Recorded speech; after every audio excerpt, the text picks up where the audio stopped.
visceral manipulation into how do we use fascial counterstrain to help people suffering from trauma. And a couple disclaimers that we already kind of went over yesterday, so I don't need to do those again. And then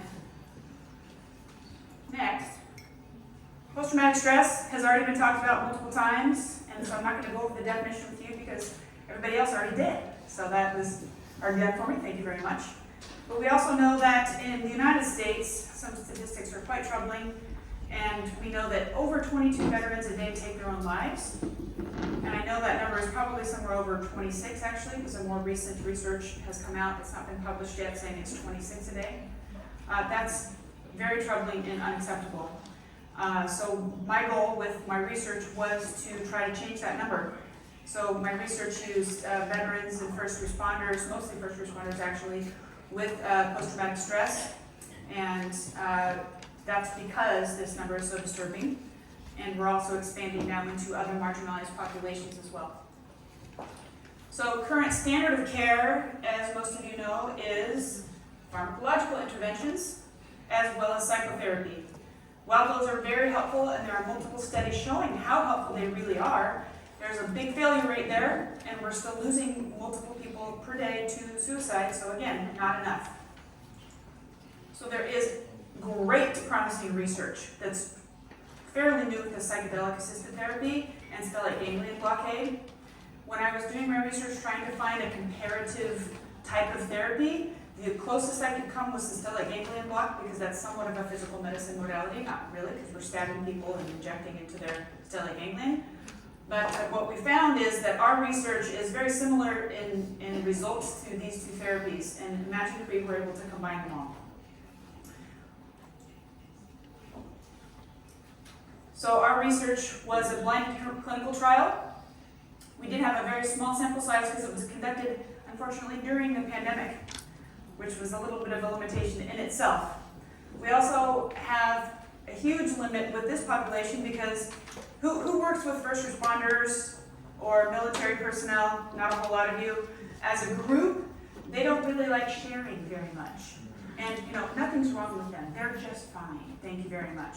So to get them to admit that they really have an issue is hard, plus there's a threat of them losing their jobs.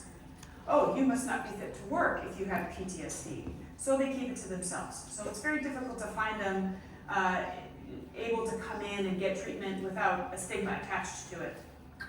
But what we did with them is we did the gold standard for diagnosing PTSD is the CAPS-5, Clinician Administered PTSD Scale.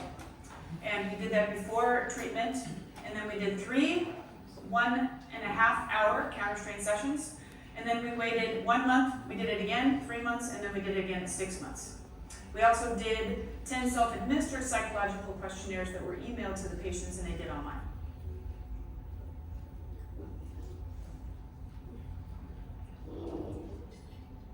What we found is that fascial counterstrain is extremely helpful for the symptoms of post-traumatic stress, including the symptoms of anxiety and depression, as well as pain. As you saw yesterday, counterstrain also is the main reason why people come in to see me is for pain.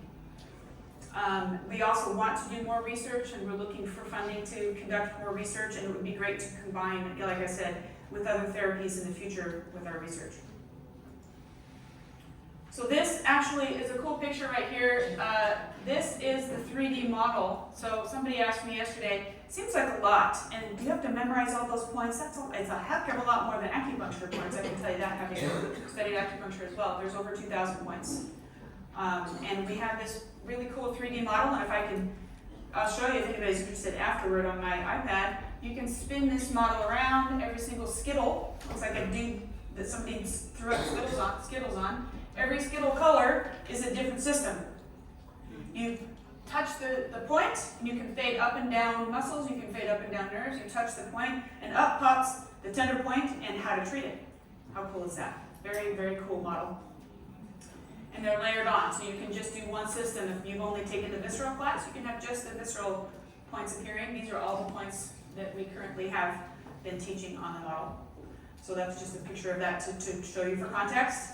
So what are the advantages of learning fascial counterstrain and using it on your patients? Well, it's not something that the patients have to repeat their trauma to you to get benefit from.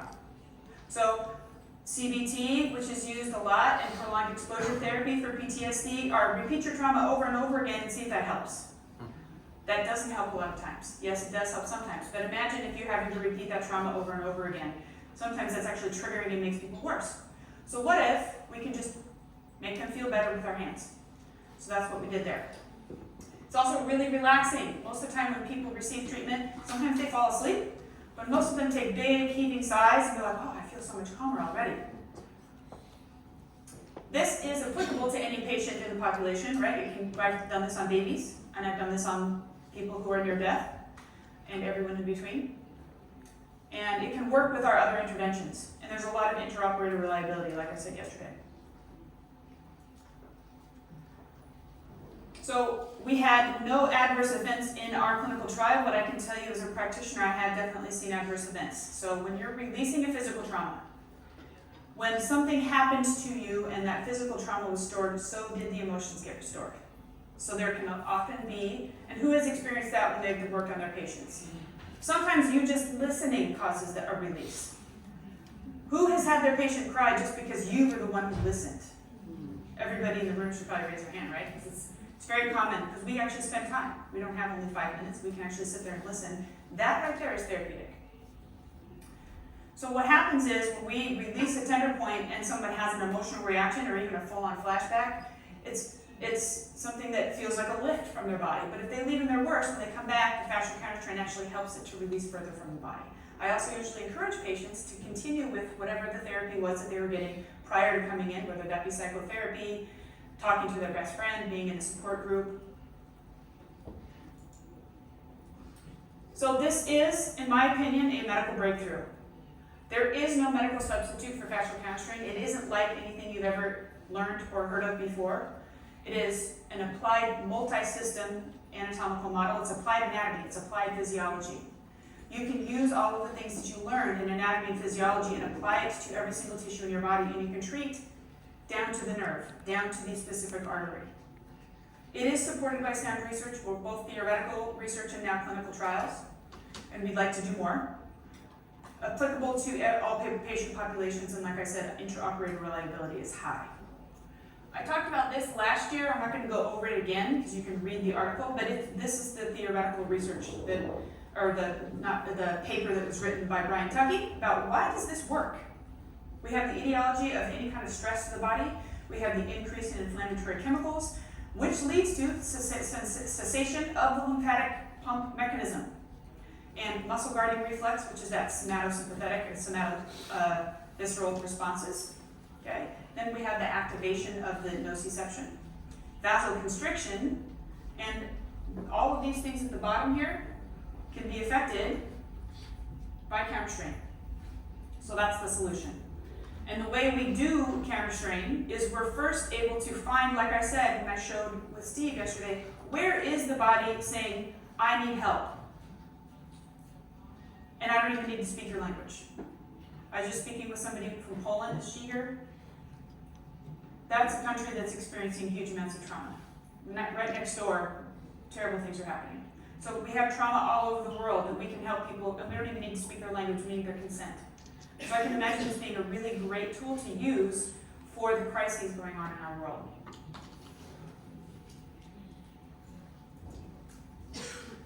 So a little bit more detail here that I didn't get into yesterday about how fascial counterstrain actually works. Every single level of your spinal cord is just like a power strip. Okay, remember how we talked about that yesterday? Again, if you have a heart attack symptom, you go to the hospital because we don't know if it's a heart attack, it could be reflux. You also have at L1 and L2 the termination of the spinal cord that affects everything from there down. So we have no idea what's going on at that level, so we need to be able to joint oscillate and tell where is the dysfunction happening. We also know that if we have enough bombardment at that power strip, it's going to blow, and it'll go up to the brain and say, ooh, big problem here, and it'll lock that joint. Okay? You can't pop that out. You actually have to fix why it's there in the first place. We also know if enough inflammation or information comes into the spinal cord, we have inflammation in the spinal cord, and then that causes secondary hyperalgesia. Guess what? The inflammation actually flows back out into the periphery, and other areas that weren't troubled will actually now be in trouble and experiencing pain and dysfunction. They also create little pools of inflammation, which are your tender points. That's actually secondary, that's retrograde from the spinal cord out to the tissues. Now you know what a tender point really is.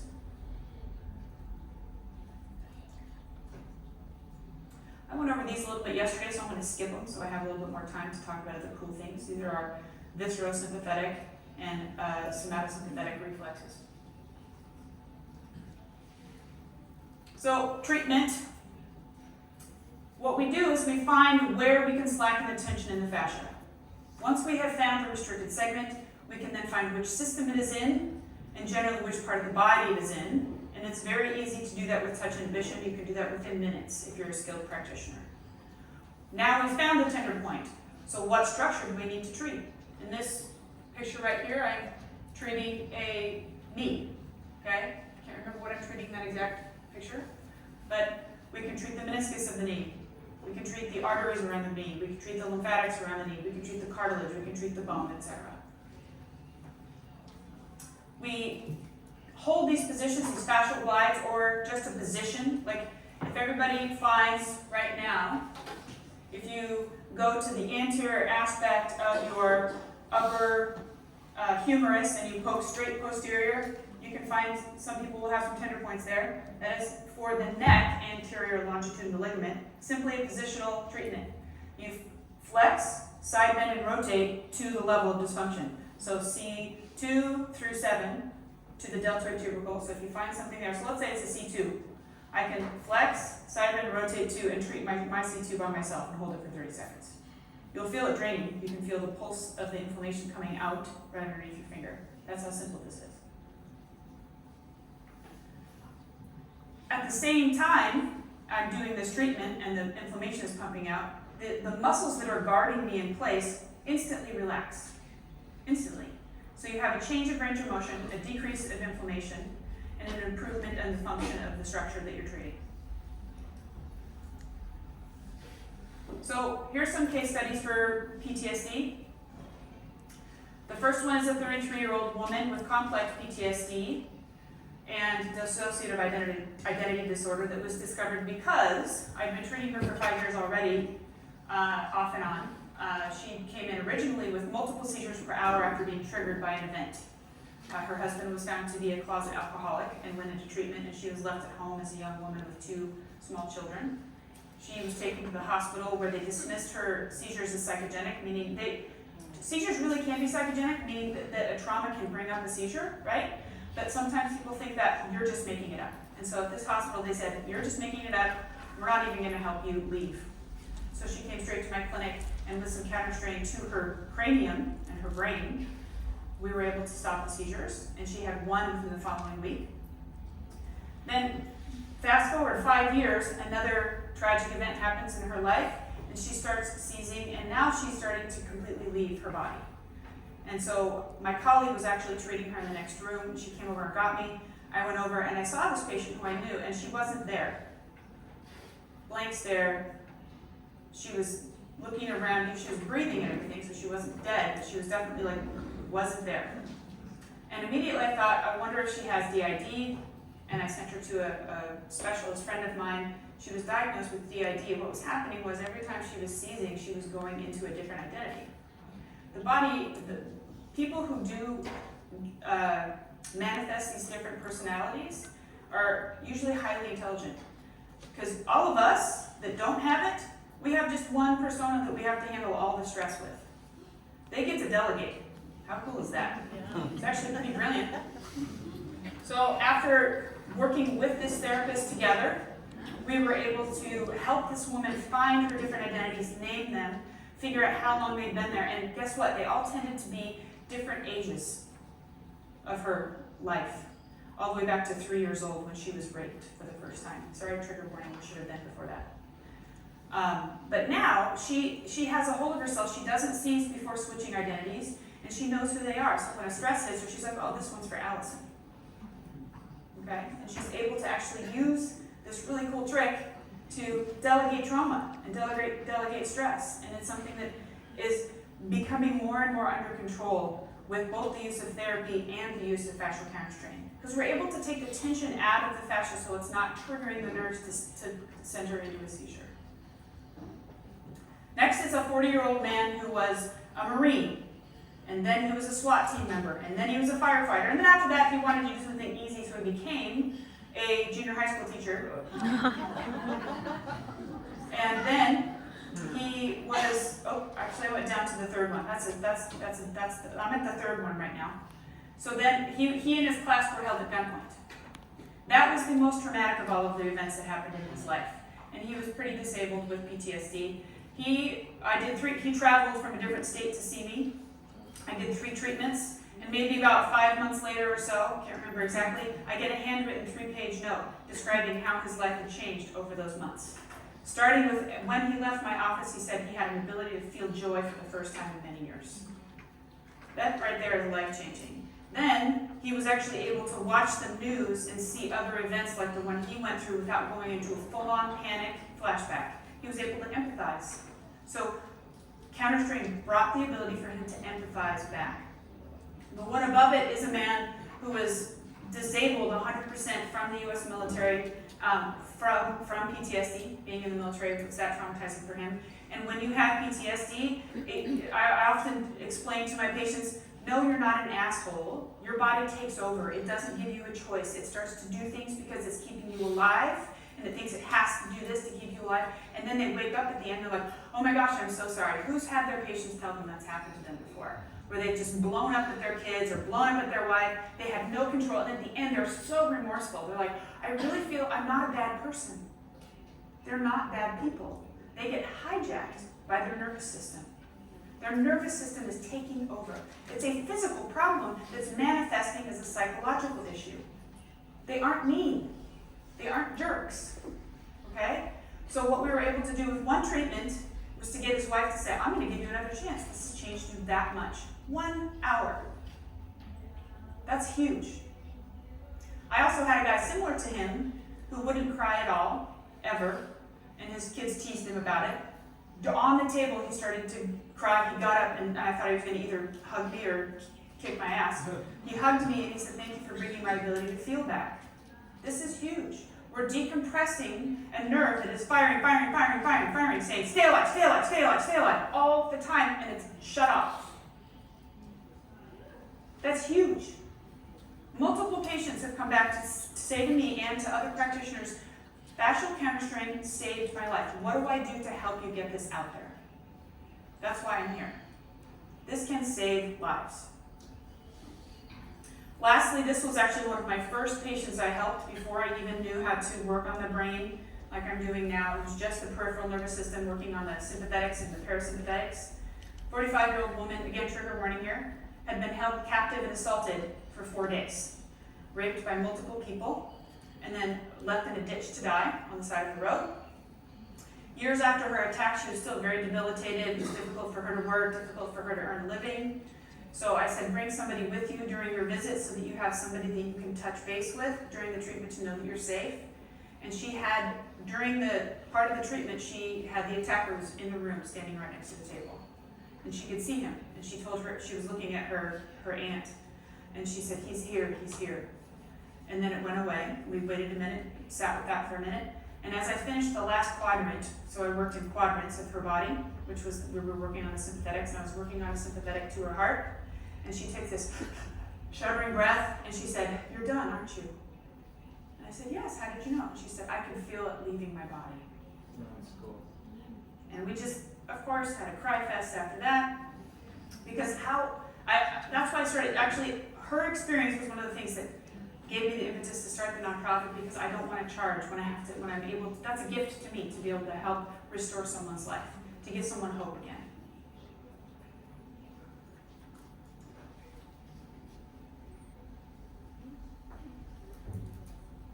So this is a very naturopathic remedy, or therapy, like I said before. This is something that every naturopathic physician should know about.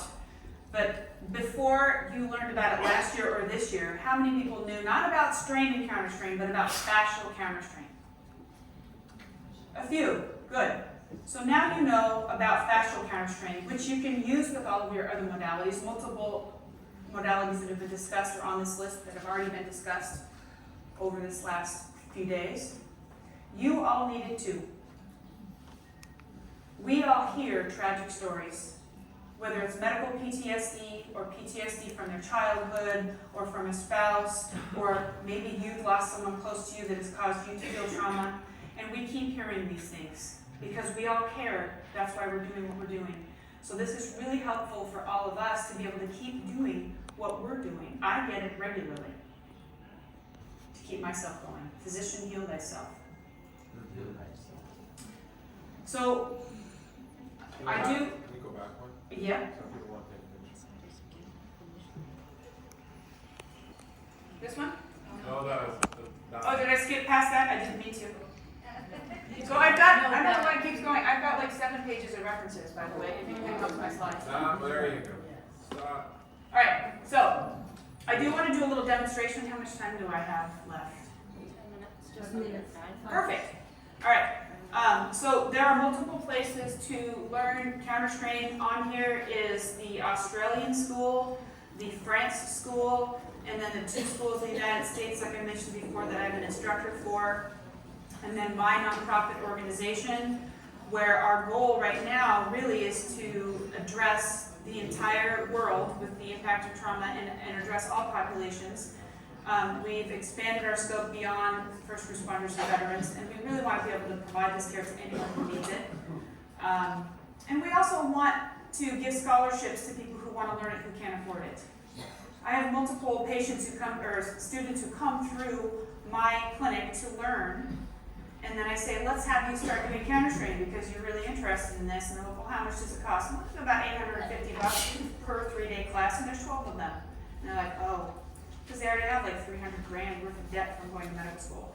So our goal is to really get funding in so that we can give scholarships to people who have the passion and the drive to learn this, because it isn't a 1-weekend class thing. It's a couple years worth of 3-day classes to really master it.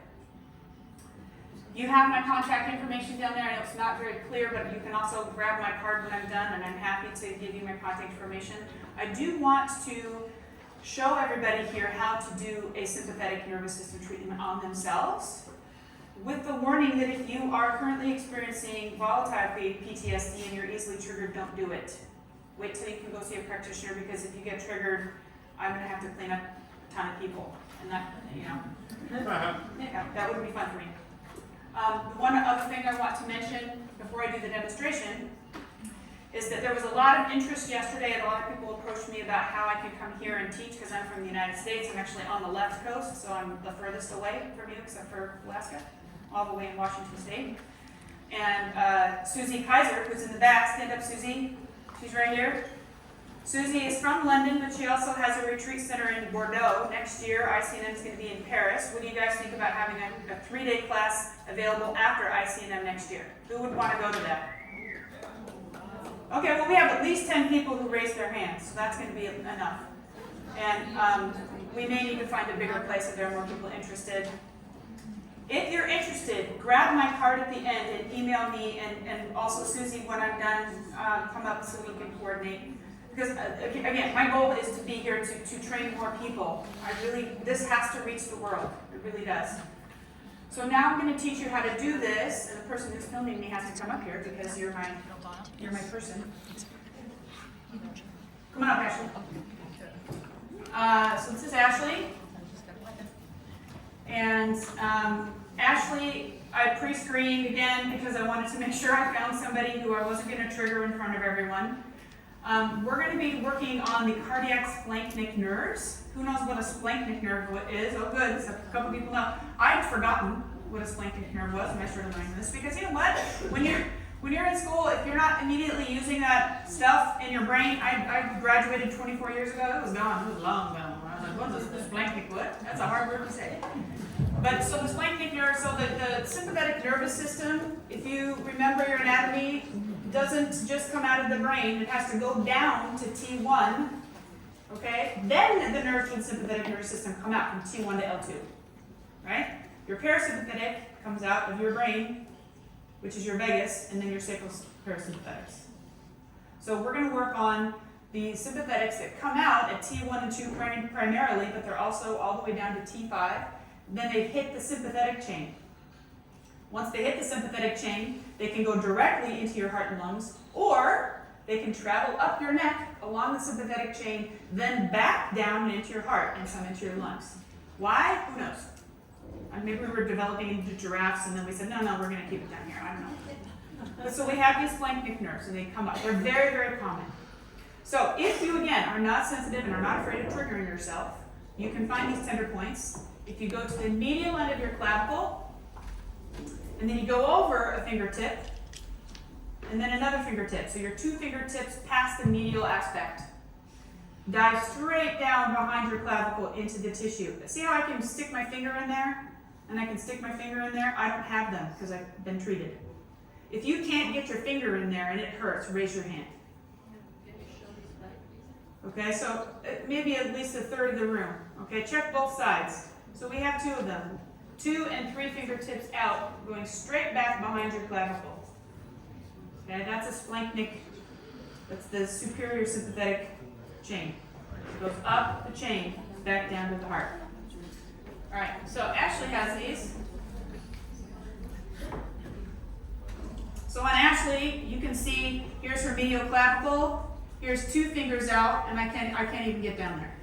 Okay, now look at the difference. If I come down here behind mine, I can get in there. I can't get down there. She's going to tell you that's not very nice for me to poke on it. You probably don't want me to poke harder, and I don't need to.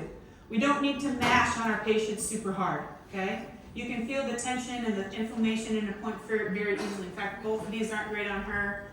On the other side, it's more lateral. Okay, the more medial one on this side. Okay, so this one's worse. The scan is actually on the sympathetic, or on the preganglionic scan, because we have preganglionic and we have postganglionic sympathetic nerves. This is a preganglionic nerve that we're treating because it goes up the sympathetic chain. It is actually on, so there's a superior nuchal line, right? And if you know your skull anatomy, and it goes right through your OM suture, your occipitomastoid suture. So on the superior aspect of the superior nuchal line, on the temporal side, which is right behind your mastoid, if you pull down on that superior nuchal line behind your ear, that's tight. Okay? If that's tight or tender, you have preganglionic sympathetic nerves that need to be treated. Okay, so, and we can actually make this feel a little better just by dampening it, not treating it, just connecting and dampening the effect behind the clavicle. Okay, that feels a little better, but it's not treated. I back off and now it's worse again. Okay, so because these literally rise up along your sympathetic chain, we need to slacken that. Can anybody guess how we do that without a glide? We can just do this. That's all it takes. But you tune it to the tender point. Okay, so I'm going to reach around you if that's okay. All right, so there's that tender point for her. So we're going to have your head come forward into flexion, and then we're going to look away. We're going to side bend too a little bit. I'm going to tune you a little. Right there, a little more flexion. Right there. Okay. Now straining. I feel better? Yeah. So we'll just hang out here for like a half a minute. Takes about a half a minute for all the inflammatory chemicals to drain out of that tender point. And I'm tuning it a little bit more, even a little bit more, rotate away. And then you can feel it tighten. If I go too far into flexion, it'll tighten and back it off. Okay, so that's one side. There's about 30 seconds. How's that feel now? Better? Okay, and then we're going to go 2, 3 finger press lateral behind the clavicle on this side, so more lateral. You feel that? Okay. Same thing. Flexion. Side bend to rotate away. We're going to do a little more flexion. Sorry if I'm pulling your hair. A little more flexion. There we go. Right there. There it goes. Now this actually works even better, thank you, if we're able to glide the lamina superiorly. Okay? Because we're actually able to help that from the posterior aspect glide the nerve superiorly. Okay, even better with that. Which I might finish her out with that after we leave here because there's still a little bit left in there. So you just get your hand up in the lamina and glide superiorly, slackens it even more. Did anybody feel that drop out here? Yep. Yeah? Good. Okay. Thank you guys very much.